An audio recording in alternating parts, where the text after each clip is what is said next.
Hello, everyone, and welcome to today's episode of Move Daily Talks. I'm your host, Tracy Steen. Today, I'm talking to Professor Phil Chilibeck. I'm excited to talk to him because we are diving into the topic of osteoporosis, osteopenia, bone health, and then, of course, lots of muscle building tips here today as well, especially as we age. So, a great conversation coming for you today. Phil Chilibeck is a professor of kinesiology at the University of Saskatchewan here in Canada. His research area involves exercise and nutrition for health and performance. He's worked with populations ranging from people with osteoporosis, diabetes, endocrine disorders, and hypertension to the elite athlete, including champion masters, track and field athletes, soccer players, powerlifters, and rugby players. He's also from Saskatchewan, which I think is one of our coldest provinces here in Canada. He knows a lot about exercising outdoors in the winter months, so I'm also going to talk to him about that. Would you welcome with me, Phil Chilibeck? Really excited again to talk to Phil here. Phil Chilibeck from Saskatchewan. I actually live in Canada as well. I know a lot of you know that, but he does talk about Saskatchewan being one of the colder provinces, and I can attest to that. That is very true. Winter is coming. We're going to ask him today about what types of exercise we should be doing in that colder weather. But I want to start off by talking about something that I think is becoming more talked about, and of course is of concern to me as I age, and that is osteopenia, osteoporosis, bone health, and how we can stave that off the best we can. Phil, welcome to the podcast. Yeah, thank you. Yeah, I'm really excited to, again, talk to you about this because I think knowledge is power. And the more we know, obviously, the better we can do. And so a couple of days ago, I was scrolling social media and I saw these two older women. I think they looked to be maybe in their 50s, 60s.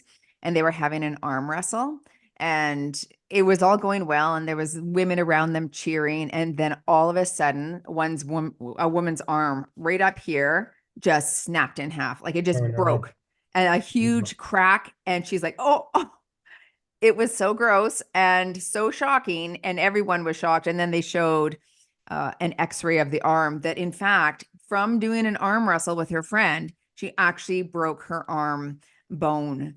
Like that seems absolutely crazy to me for that little bit of tension. But can we talk about just how important it is to pay attention to our bone health as we age? Yeah, so there's things you can do like proper nutrition. They always recommend proper calcium and vitamin D intake. It's controversial whether, calcium supplements actually make a huge difference. Vitamin D might, especially if you're deficient, especially if you live in a cold weather environment. Exercise is good for prevention. The types of exercises that are best are the higher intensity, more impact like loading. Mm-hmm. Another factor with regards to breaking a bone is not only how strong your bones are, but also whether you can prevent falling as well. So Right. programs that involve what are called multi-component exercise programs that would involve, say, resistance training, maybe some high impact exercise like jumping, exercises that are more unusual, so that don't mimic your typical everyday activities, are beneficial. So your bones respond better to that. So, for example, instead of just walking, if you do something like stair climbing, it's something that your muscles and bones might not be used to. It's higher intensity. That type of activity might be better. Yeah, and any type of program that could help you with balance and preventing falls is also beneficial. I think about my own father when you talk about that because he's 85 and he's healthy for the most part and he does stairs daily because his computer's downstairs and the food is upstairs.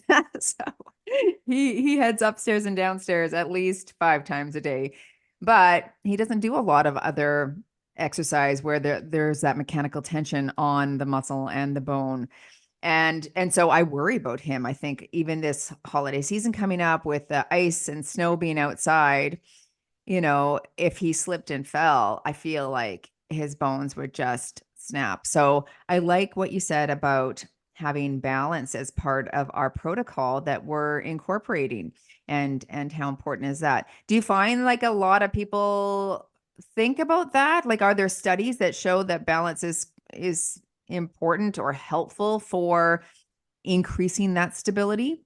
It's definitely a big factor. So if you can improve your balance through exercise programs, so they might have some simple programs in your community that do some simple balance exercises like standing on one leg, maybe like what they would call backwards tandem walking, where you're walking backwards, like heel to toe, and then more complicated balance programs where you might be challenged like on a wobble board, or like what they call the ballsoo balls, like the half Yep. moon balls.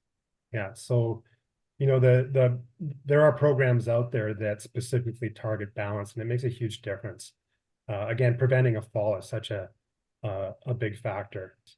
Yeah, I've heard that, if you break a hip or a femur and you're over the age of 60, the chance of recovering, I mean, I guess you can, but you just lose so much lean muscle tissue in that process of recovering because it's going to take longer than it did when we were younger. Is this why we want to try and avoid breaking those major bones? Well, for certain, once you get older, it's so much more difficult to recover. I've known kids that have broken their legs and they recover, within months. But an older person, sometimes that can be just devastating and lead to either permanent disability or sometimes even death. I had a client once who owned a retirement home. It was a smaller home, but she said once the patients there stop moving, like it's not long before the end comes. And if we fall, if we fracture and break something because we don't have that stability and balance, we don't have that core recruitment, we don't recognize where our body is in time and space, and we don't practice that, I mean, the chances are greater. And it sounds like we can do some real simple things in order to avoid that. So how frequently would you say incorporating something like a balance protocol, how frequently should we add that into our routine? Something like a balance protocol, you could do that, something like that almost daily. I guess if you're recruiting a lot of muscles, at first it might take a day or so to recover. So I guess with like any other program, I'd recommend like a gradual progression, maybe 2 to 3 times a week to start off with some breaks a day or so between sessions. But then once your muscles get adapted, you could probably go almost every day with a balance program.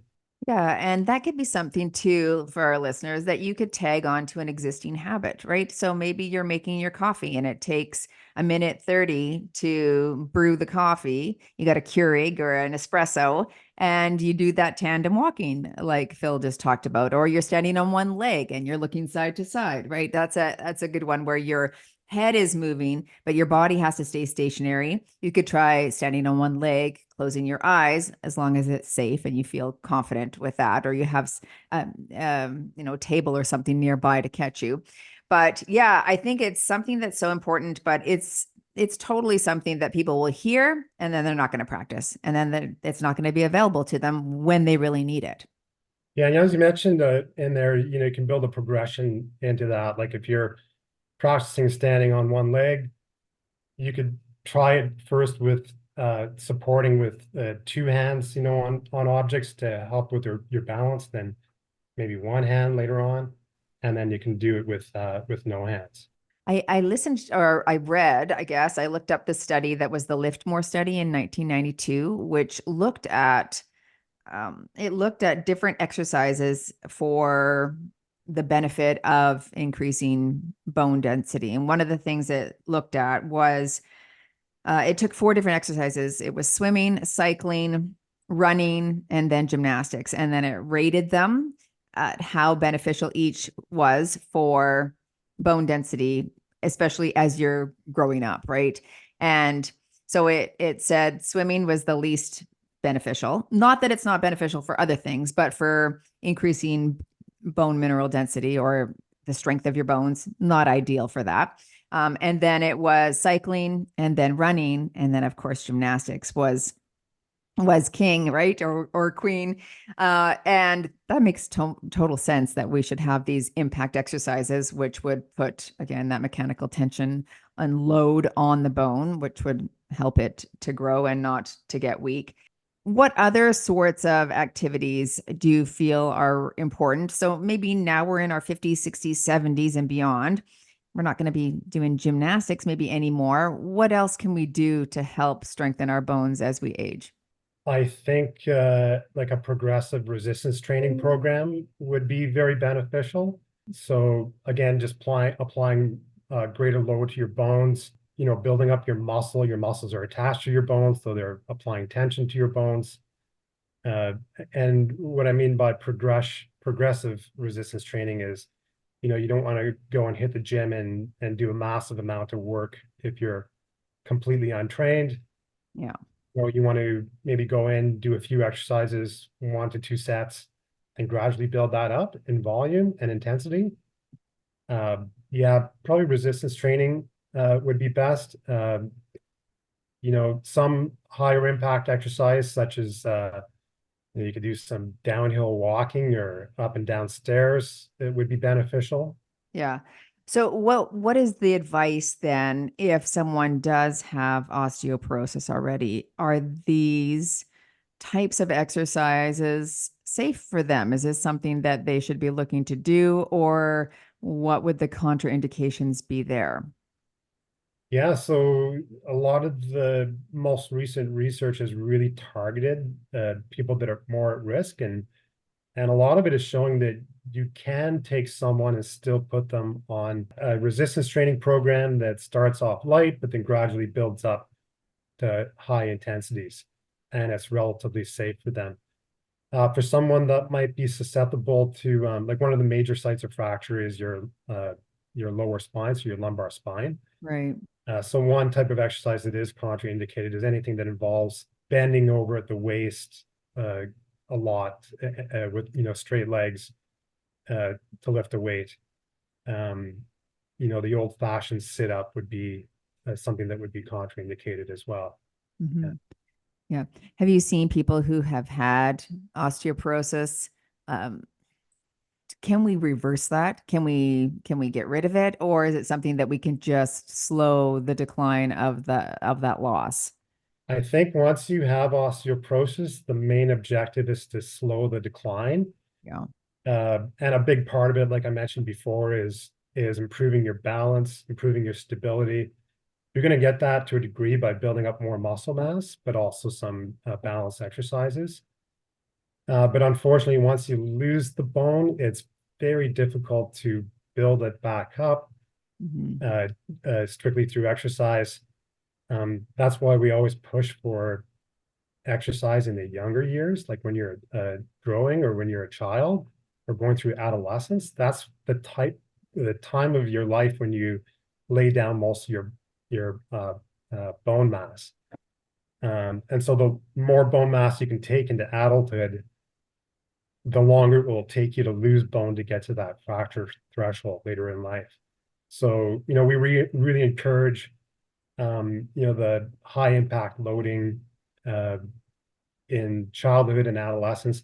Like you mentioned, something like gymnastics would be perfect to enroll kids into. Gymnastics involves all the strain characteristics that are beneficial for building bone. So high impact strains that are unusual. Your muscles aren't used to encountering a lot of the movements in gymnastics. So very unique strains that is very beneficial for turning on the bone cells that actually help with bone formation.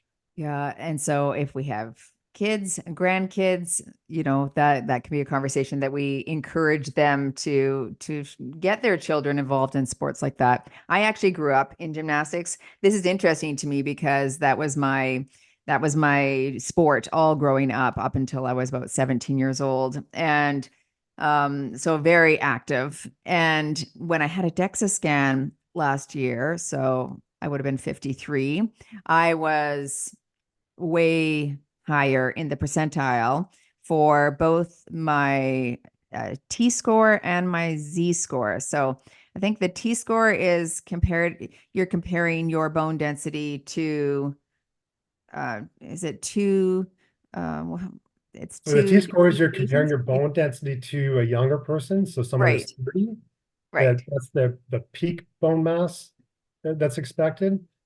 And the T-score is simply in statistical terms, it's a standard deviation away from the mean. So if you have a negative T-score, that means you're lower than a person that's 30. Okay. And there's certain degrees of severity. So a -1 would mean that you're at risk for bone fracture, you're osteopenic. And then -2.5 is considered that point where you're at higher risk.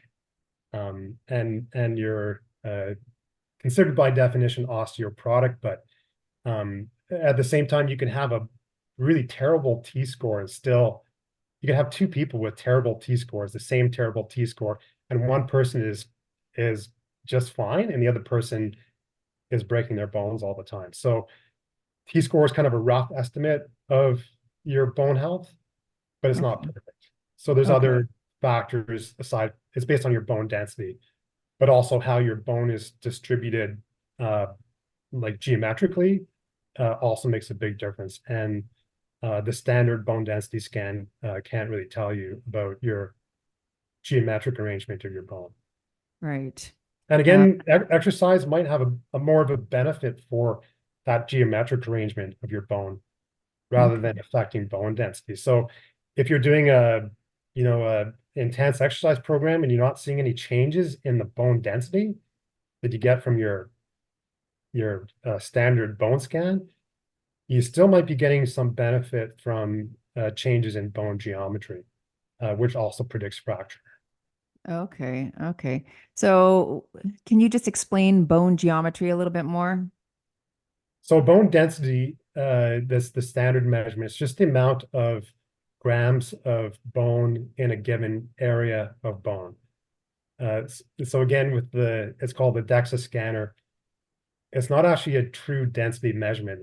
True density is three-dimensional, so it's grams per cubic centimeter, or here we're looking at grams centimeter squared per centimeter squared. So it's more called areal density.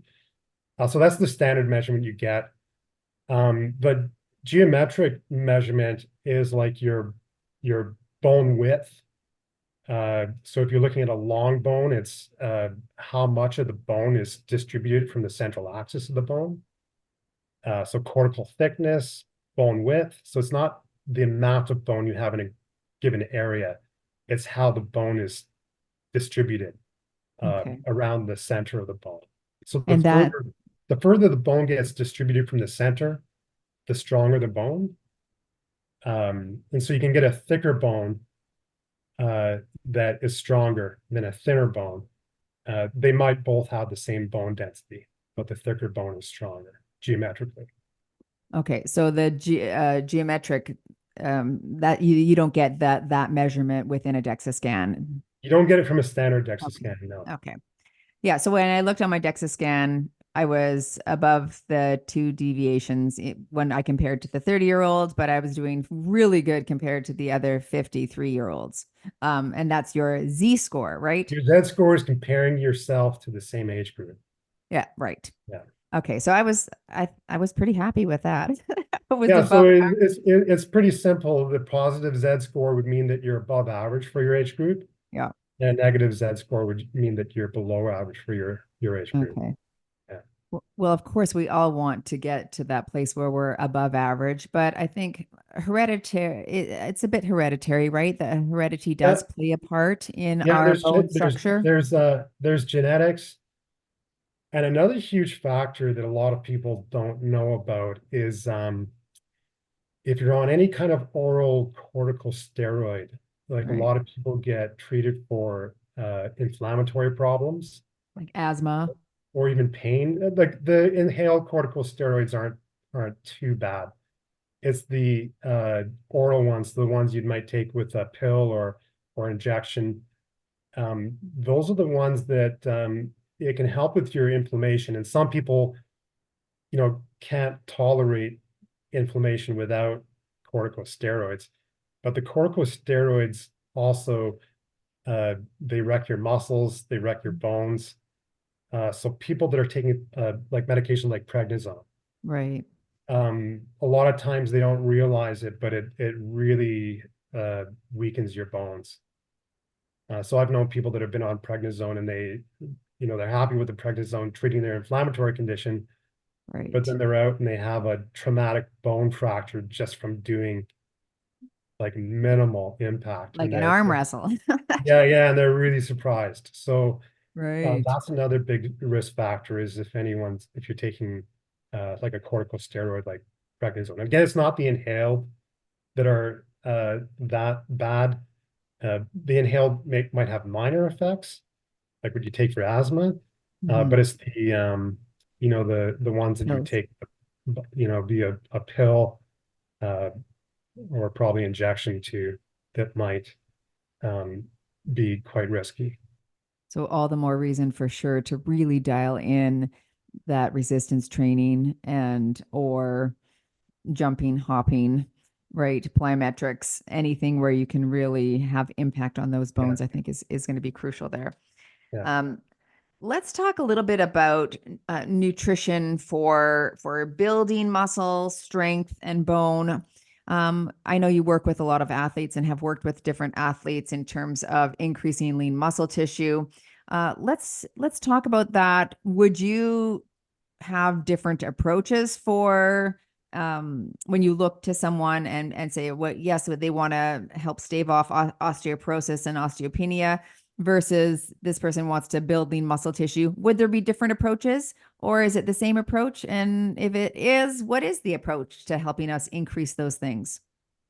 I don't think there's too much of a different approach. Maybe the older adult would have maybe a higher protein requirement. So as you age, it's called like an anabolic resistance, where your muscles aren't as receptive to say protein intake or even a training stimulus to build your muscle. So there might be more of a resistance to that. So unfortunately, when you're older, you probably have to consume slightly more protein, and you probably have to work harder in the gym to maintain the same muscle mass. Yeah, it all gets a little bit harder, doesn't it? Yeah, Yeah. And so protein amounts, we always teach that it's anywhere between that 1.6 and 2.2 grams of protein per kilogram of body weight, or zero point 0.8 to 1.0 grams per pound of body weight. Is that what you're recommending as well? that sounds correct. So I know Stu Phillips' group did a huge analysis, like a review of protein intake, and that 1.6 grams per kilogram body mass seemed to be the optimal intake for building muscle mass. But in the same review article, they suggested that you have to push that higher for an older adult because of that anabolic resistance. Right. I find Yeah. that so many of the older adults that I work with, no, I don't want to say older folks, but even myself, right? Our appetites start to drop a little bit. And so it's when you think about 100 grams of protein or anywhere between 100 and 140, 150 grams of protein a day, that is a lot to consume. So what types of protein should we be consuming and how do we go about getting that amount in? If we're supposed to be increasing it as we age, how do we do that? One theory is, the timing of protein. So not only to take it around your training sessions, but also to consume a consistent amount throughout the day. So, a lot of people will tend to have a really huge dinner. Hmm. Uh, it's better to spread it out throughout the day, to make it effective. So throughout the day, your your muscles would go through periods of protein synthesis and then degradation. So if you're fasting, you're going to have protein degradation or protein breakdown, muscle tissue breakdown. And if you're in a fed state, you're going to have synthesis. So ideally, you want to keep your protein intake, consistent throughout the day. So like a good protein breakfast. So that might include like eggs are an excellent source of protein, any dairy products.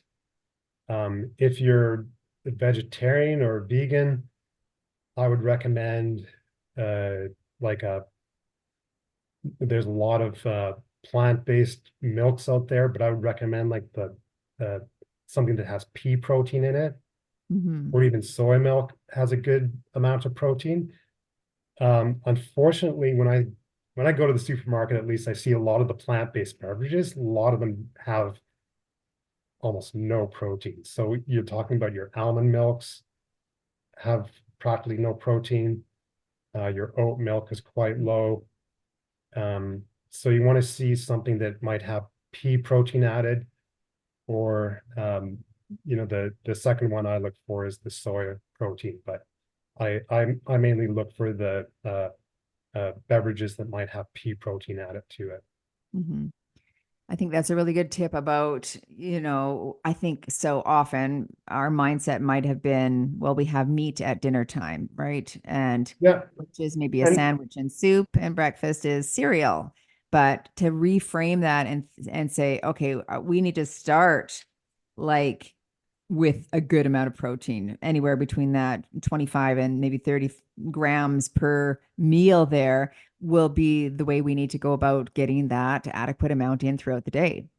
Yeah, and obviously, I mentioned all the beverages that are high in protein, but any type of meat product, obviously, if you want to go completely healthy, is like your lean, turkey or chicken breast. You want to stay away from the processed meats. So unfortunately, the lunch meats, the sausages, those are all highly processed. You want to get something that's probably fresh that you have to prepare for yourself. So even fresh ground beef, if you prepare it right, despite all the negative recommendations about red meat, a lot of the nutrition people are saying, well, red meat's okay as long as it's not highly processed. Another really good source of protein is your fish. So especially the fatty fish, it not only contains protein, but those healthy fatty acids, omega-3 fatty acids, are really important. The omega-3s are good for not only your cardiovascular health, but also probably your muscular health as well. So your fatty fishes would be like your salmon, trout, mackerel, tuna, Arctic char, those types of fishes. Yeah. I certainly don't eat enough of that, but I know the benefits, and I need to be adding more of those into my nutrition for sure. I forgot What are sardines. Sardines are good Oh too. yeah, Yeah, that's yeah. too bad. Those are gross. I know it's you see that on if you're looking on charts, you see how high in protein and low in calories a sardine is, and then but I'm like, I can't do it. I can't eat those little guys. Sorry. Just a quick thing with vegetarians for protein. If you are a vegetarian, then it's important to, make sure you're eating enough legumes or pulses. So Oh what I yeah. mean by that is your chickpeas, lentils, beans, your yellow peas, and nuts and seeds. So when the researchers have done surveys of vegetarians, they find that they don't consume enough protein from those sources. So they're consuming most of their foods from what are called cereal grains. And Right. that's where they're getting their protein, which is a lot lower quality. Well, for sure. And then you're getting that huge bump of fiber when you consume the legumes and the lentils and beans, right? So, Yeah. yeah, super beneficial. And those things can be hidden within foods as well. Like you can add them to your chilies. You can make You can use them instead of flour. So you can blend up black beans and make black bean brownies, or, there's lots of ways to get that hidden fiber in by just adding that. And then, of course, you're adding additional protein as well, which is great. So we're talking about nutrition. There are some nutrition hot topics these days. What is buzzing in your field over there? What are you hearing about some of these hot topics? So I mentioned the omega-3s are a hot topic. So the omega-3s, you get them mainly from fatty fish. So that's the Mm. highest quality of your omega-3s. You can also get omega-3s from some plant sources like flaxseed, probably chia seeds. But your body doesn't metabolize those omega-3s as efficiently as you get from the fish sources. Mm. Another kind of hot topic in nutrition is gut health. So gut health, you're talking about like your probiotics that you might get from sources like yogurt, cottage cheese, kefir, which is Kimchi. like a Yeah. yogurt drink, and they have plant-based kefir too. Any type of fermented food might have these beneficial bacteria that are beneficial for your gut. So those are the probiotics. There's also prebiotics, which are uh, found in higher fiber foods. So I mentioned pulses like your chickpeas, lentils, uh, beans, peas.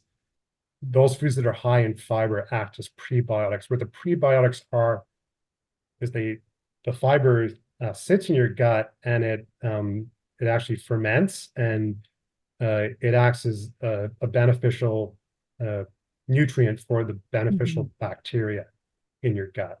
So it's both you can target the gut bacteria either with probiotics, where you're actually consuming the bacteria from fermented foods, or it could be the prebiotics where you're consuming, high fiber foods. And I love that approach the most. I know people will ask me, should I take a probiotic? Should I take a prebiotic? I had Dr. Emily Leeming on, and we talked about this a little bit. I had strep throat in the summer, which was weird because I've never had it before, but I must have had it once, but not in a long, long time. And I haven't been sick in a while. And during that sickness, as I was on antibiotics, I actually did purchase some probiotics to take to counter the effects of the antibiotics. But other than that, one off, I do exactly what you said, is get the probiotics and the prebiotics through my food sources, right? It doesn't have to be found in a pill form. You can very easily improve the health of your gut by eating high fiber foods, which are going to feel satiating, which are going to improve your gut health, improve that gut microbiome, right? Keep you fuller longer. But then also get those probiotic foods by it's simply, like you could take a couple of tablespoons of sauerkraut, sprinkle that over your salad, and then just eat your salad, and you don't even know it's there. I think it tastes delicious, but a lot of people might go, oh, it's too sour for me, but added to a salad, right? You can, like you said, Greek yogurt is great for that as well. So I like the reference to whole foods instead of always which supplement or pill can I take. Yeah, I always like to focus on the whole foods as well, rather than the supplements. Yeah, absolutely. Yeah. So you live in Saskatchewan, which is minus 40 so often in the winter. What, when we're talking about exercising outside, what are some things that we should be mindful of as we head into winter? The majority of us are going into winter months here. What are some of the things when we think about exercising outside that we should be mindful of? Yeah, so people that like to exercise outside in the winter, like myself, we always have a saying that there's no bad weather, there's just bad clothing. So Amen. clothing is a huge factor. I would say the number one thing is your extremities, so your feet and your toes, your hands. So with regards to your hands in very cold weather, mittens are always better than gloves. So they just keep your fingers warm better. So mittens over gloves. For footwear, you can buy a good winter boot.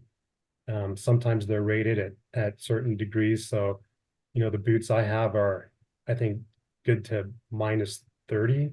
Mhm. Um, you can wear a good pair of socks, but the key is not to wear multiple layers of socks where you're making your footwear tight. That just makes it worse for your feet. So Yeah. I'd say one good pair of thick socks in your boots. With regards to like a jacket, you want to wear layers rather than one heavy jacket. So multiple layers of sweatshirts, and then maybe a light jacket over that. Something that you could easily strip off and maybe tie around your waist if you Mhm. start to sweat too much. But I enjoy the winter because to me, there's just more opportunity for different activities. So Mhm. I still bike in the winter. Oh, wow. There's all kinds of things you can add to your bike to make it better on the ice and snow. So they have those fat tire bikes out now, uh, that are great for snow and ice. So the fat tires really slow you down, but they really help with the grip on the ice and the snow. And if you take your bike to any bike shop in the wintertime, if you live in a winter city, they'll be selling studded tires, which are great for riding on the ice. That Again, is I'd that is recommend, commitment. yeah. So I think you could still easily bike in the wintertime. You can easily run outside, Yeah. but you can add in other activities like cross-country skiing is one of the best aerobic activities. Mhm. Yeah, Um, snowshoeing, hiking. Yeah. snow, We always get those crampons, right? Because you don't want to yeah, slip, but this is what yeah, we're that's true. trying to Yeah, avoid. But yeah. Uh, crampons are great. yeah, and snowshoeing is great. I find snowshoeing is best if it's when it gets really cold. That's when I like to snowshoe because we have like a river valley that's in the forest, and so if you go down there, there's no wind, and it Mm, just feels you don't feel the -20, -30 yeah. uh, in that situation. So snowshoeing is great, and then ice skating if you're into skating. Yeah. Yeah. Ice skating is also out there, another activity too. Well, and what's nice too is, like you said, you can start and you can really quickly warm up, which is nice. This is why I like doing that too, like hiking, snowshoeing, walking, whatever. And you start a little chilly, but if you just find some hills, right, challenge the muscles a little bit, maybe increase your pace. With snowshoes, of course, you're lifting those legs up a lot, so that can really help elevate the heart rate. And it's great. It's great to get outside not only for physical activity but also for your mental health, right? Just to be Exactly. outdoors and For enjoying the that. psychological well-being, I think it's important to get out every day in the winter. Try to expose yourself to some sunshine. It's the darker months of the year, and a lot of people will suffer from, seasonal uh, Effective. depressive Yeah. disorders Yeah. because of the darkness. So it's good to get outside and get that breath of fresh air and get exposed to the sunlight too. Yeah. One of my friends had this saying. She said, "Those who stayed home were wrong again." I love that.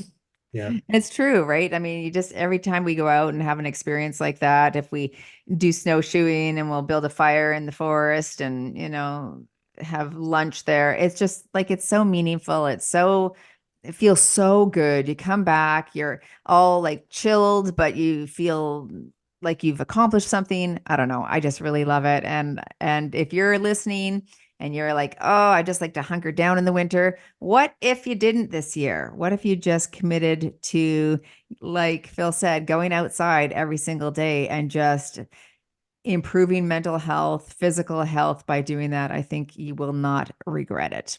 You don't have to do something intense like cross-country skiing or snowshoeing. You Yeah. can go for a simple Yeah. walk in your neighborhood. And like you said, if it's icy, they have those attachments you can put on your shoes. Yeah. They call them crampons, I think. Yeah, yeah, or I guess studs. Yeah, Studs. yeah, What we call them crampons. You can get them yep, at Costco literally for yep, 9.99. They're so yep. cheap and it's nice. We bought my mom some and now she just walks with us as well. You want to be safe. You don't Yeah, want to for sure. slip, Yeah. like you said. And yeah, they're brilliant. So I say go get some for sure. All right. Well, thank you so much for all of this information today. That gave us a lot to think about, especially in terms of what we want to be doing for our bone health. If you're not participating in some sort of resistance training program or even balance protocol, this is your challenge to do that, because as best as you can, this is the time right now to stave off osteoporosis, osteopenia, and especially stave off those falls and slips that could happen with winter months coming forward here. So if you want to follow Phil, he's got some new social media channels and handles. Where can people follow you, Phil? You can follow me on Instagram. Yeah. We have a YouTube channel called Epic Health Okay, that great. where we posted a lot of plant-based recipes for people. If you're an athlete, we've also posted videos on nutritional guidelines for athletes on that channel again. So it's just called Epic Health. I'll post that for sure in the show notes below as well. Well, Great. thanks everyone for joining. Thank you, Phil, for being my guest today. To all of you, now go move daily in your fitness, wellness, and nutrition. And we'll see you all in the next Move Daily Talks.